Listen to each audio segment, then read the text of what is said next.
ভারতীয় tourist visa চালু হলে কে কোথায় যাবেন এটা নিয়ে একটা পোস্ট দিয়েছিলাম, সেটা প্রায় 1 ঘন্টা আগে। আপনারা একটু দেখুন, 1 ঘন্টা আর দেখা যায় এর মধ্যে মানে লাইক অর্থাৎ রিয়াকশনের চেয়ে কমেন্টস বেশি হয়েছে। দেখুন, জাস্ট 285টা কমেন্টস 1 ঘন্টায়। মানে বুঝুন বিষয়টা, তার মানে কি পরিমাণ উদ্গ্রীব হয়ে আছি আমরা এই ট্যুরিস্ট ভিসার বিষয়ে। আমি কে কি কমেন্টস করেছে জাস্ট এটা একটু দেখবো। 285টা 1 ঘন্টায়, কিন্তু বুঝেন। এখানে একজন বলছে ভিসা চালু হোক, তারপরে পরিকল্পনা। দার্জিলিং একজন বলছে আমি সিকিম যেতে চাই, আপনার দেয়া ভিসা প্রসেসিং দুটো ফোন নম্বর কেউ ধরছে না, এটা অন্য বিষয়। স্বাভাবিক প্রক্রিয়া এখন কি মেডিকেল ভিসা দিচ্ছে একটু জানাবেন। এটা একজন।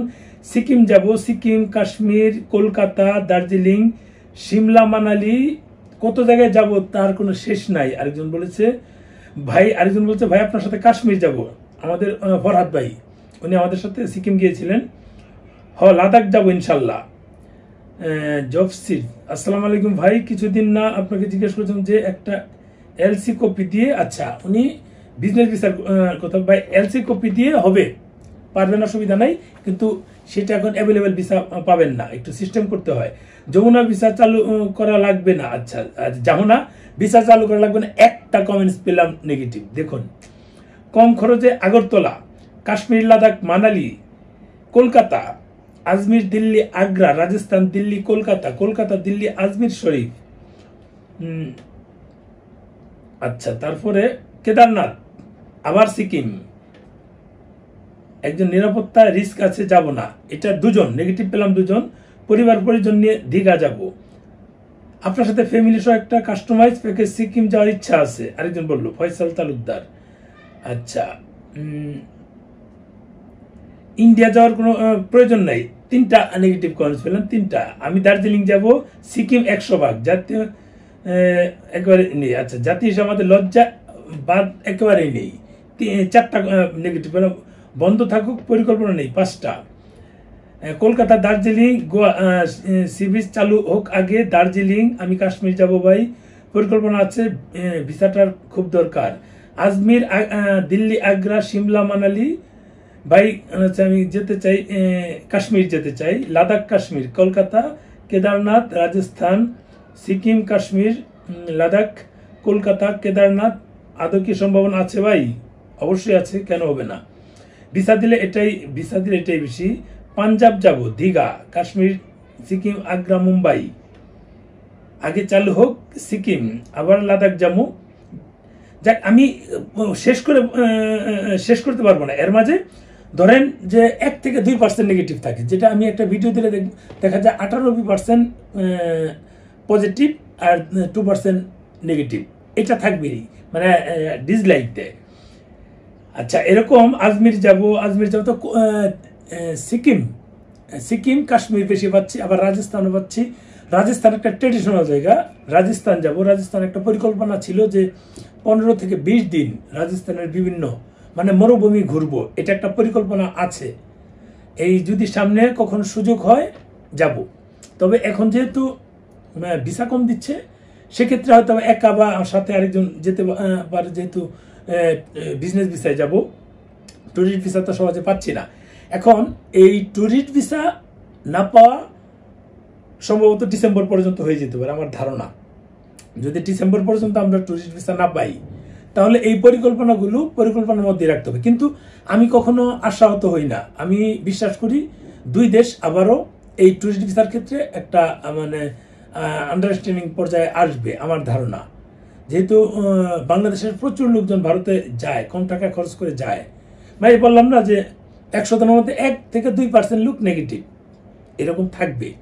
এরকম না থাকলে তো আপনি বুঝবেন না যে আমাদের দেশে মানে কি পরিমাণ ভারত বিদ্বেষ আছে। তার মানে এই আমার এখানে 1 থেকে 2% আছে, বাকি কিন্তু নাই। অনেকের চোখে মনে হবে যে এই সব তো নেগেটিভ বলছে। পজিটিভ লোকগুলো কমেন্টস কম করে, এটা মাথায় রাখবেন। নেগেটিভ লোকগুলো ওদের কাজ হচ্ছে ইন্টেনশনালি আপনাকে মানে মেন্টালি ডিপ্রেশন তৈরি করা, এটা হচ্ছে নেগেটিভ লোকজনের কাজ, আপনি খেয়াল করবেন। আর পজিটিভ লোকজন ঠিক আছে, আমি আর সময় পেলাম চলে গেলাম, কারণ ওরা কাজের মধ্যে থাকে। যারা মানে অলস মস্তিষ্ক শয়তানের কারখানা, এটা আমাদের ইসলামে বলা আছে। অলস মস্তিষ্ক শয়তানের কারখানা। তার মানে যে মানুষগুলো শয়তানি নিয়ে ঘুরে তার মানে অলস থাকে, প্রচুর সময় থাকে, ওই অলস সময়গুলো তারা এই নেগেটিভ কমেন্টসের ক্ষেত্রে এগুলো কাজে লাগায়। আর যারা কাজ করে ভালো মানুষ তারা তো সময়ই পায় না, একজনের পিছনে কিভাবে লাগবে, তারা তো ভালো মানুষগুলো কখনো কারোর পিছনে লাগে না। যাক, এরপরে আরো অনেকগুলো দেখলাম বাচ্চাদের নিয়ে মুর্শিদাবাদ। ভাই কোনো আপডেট আছে নি? আমি আপনার সাথে ভারতে ঘুরতে চাই, যে কোনো জায়গায়, কাশ্মীর, কলকাতা। তবে কলকাতা অন্তত 40% লোকের মাঝে পাওয়া যায়, কারণ কলকাতা একটা ট্রেডিশনাল জায়গা। আমরা ফিল করি যে ওখানে বাঙালি, ওখানে ঐতিহাসিক কিছু বিষয় পাওয়া যায়, সবকিছু মিলিয়ে কিন্তু এটা ভালো একটা জায়গা। এই জায়গাটার জন্য হচ্ছে আমাদের একটা মানে দুর্বলতা। আমরা খাবার দাবার বলেন, মানে মোট কথা ভাষাভাষী একটা বিষয় আছে, বাংলা ভাষাভাষী, খাবার দাবার, কেনাকাটা বা ঘোরাঘুরির জন্য কলকাতা কিন্তু ভালো লাগে। ট্রেডিশনাল কিছু, যেমন হলুদ ট্যাক্সি, এটা কলকাতা এখনো ট্রেডিশন হিসেবে আছে। এই টানা রিক্সা আছে, পুরাতন কিছু স্থাপনা আছে, এগুলো কিন্তু ভালো। যেমন চা, ভাই এটা আমি অনেক দেশে চা খাইছি, এই কলকাতার মতো চা কোনোদিনই পাই না। বিশেষ করে মাটির ভারগুলো, মানে মাটির কাপ যেগুলো, সেগুলো আগুন দিয়ে পোড়ানো হয়, একেবারে আগুনের মতো হয়ে যায়, সোজা কথা, এখানে আঙুল দিলে আঙুল সাথে গলে যাবে, ওইটা চায়ের কাপে নিয়ে ঝুলানো হয়।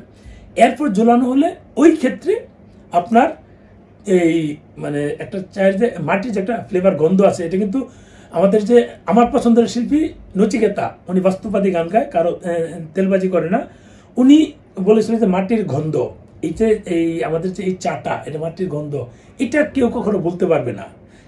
আমি তো অনেক বছর যাবৎ খাচ্ছি, নচিকেতা কিন্তু বৃদ্ধ হয়েছেন, এরকম যত সময় যাবে এই যে একটা ঐতিহ্য এটা থাকবে। এই থাকাটাই হচ্ছে মানে একটা দুর্বলতা, আকর্ষণ।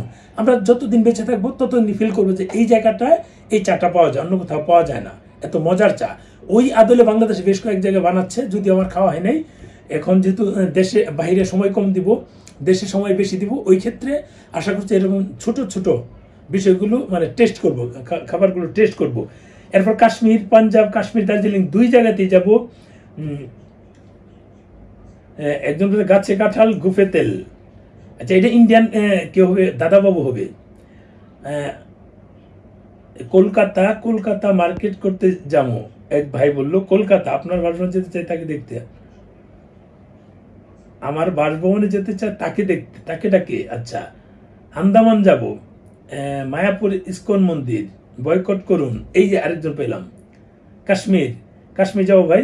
এখানে আমি কমেন্টস পাচ্ছি 95% মুসলিমদের কমেন্ট, আমাদের মুসলিম যারা আছে তাদের কমেন্ট। তার মানে এই যে মুসলিমদের কমেন্টসগুলো, এগুলো কিন্তু আপনার মানে কি বলবেন, তারা কিন্তু পজিটিভ মানুষ। আমাদের ভারতের অনেকেই বলে যে বাংলাদেশের 100% ভারত বিরোধী, এখানে কিন্তু পাচ্ছি না। যারা দেখছেন 1-2% থাকে। আর ভারতের আমরাও অনেকে বলি যে ভারতের পুরো বাংলাদেশ বিদ্বেষী, এইটাও তথ্যটাও ভুল। যারা ওই যে বললাম না, অলস মস্তিষ্ক শয়তানের কারখানা, এখানে হিন্দু হোক মুসলিম হোক সব ধর্মী এরকম আছে, ওখানে কিছু আছে, এখানে কিছু আছে। এই কিছু যেগুলো দেখবেন এখানেও কমেন্টস করবে, অলরেডি কমেন্টস হচ্ছে। আমি যে ভিডিওটা বানাচ্ছি, যে ভিডিওর জন্য কথা বলছি, যে ভিডিওটাতে, এখানেও দেখবেন কিছু শয়তান আছে ভারতের কমেন্টস করবে, এখানেও কিছু কমেন্টস করবে, এরাই কমেন্টস করবে। এদের কাজই হচ্ছে এই নেগেটিভ করা। যে ব্যক্তিরা কমেন্টস করছে বিভিন্নভাবে কমেন্টস করবে, তার মানে ওদের কাজই হচ্ছে নেগেটিভ করা। ওদের জন্মটাই হচ্ছে এইভাবে, বেজন্মা হিসেবে। এই মানুষগুলো থাকবে আর রিপোর্ট দিবে পেজের 12টা বাজে। যাই হোক, এখানে আমি যাচ্ছি, এর মাঝে আরো যে এই 8-9 মিনিট ভিডিও করলাম, এর মাঝে দেখলাম সেটা 307-এ চলে গিয়েছে কমেন্টসগুলো, লাইক হচ্ছে 261-62টা। তার মানে কি পরিমাণ মানুষ উদ্গ্রীব হয়ে আছে এই ট্যুরিস্ট ভিসার মানে পাওয়ার জন্য।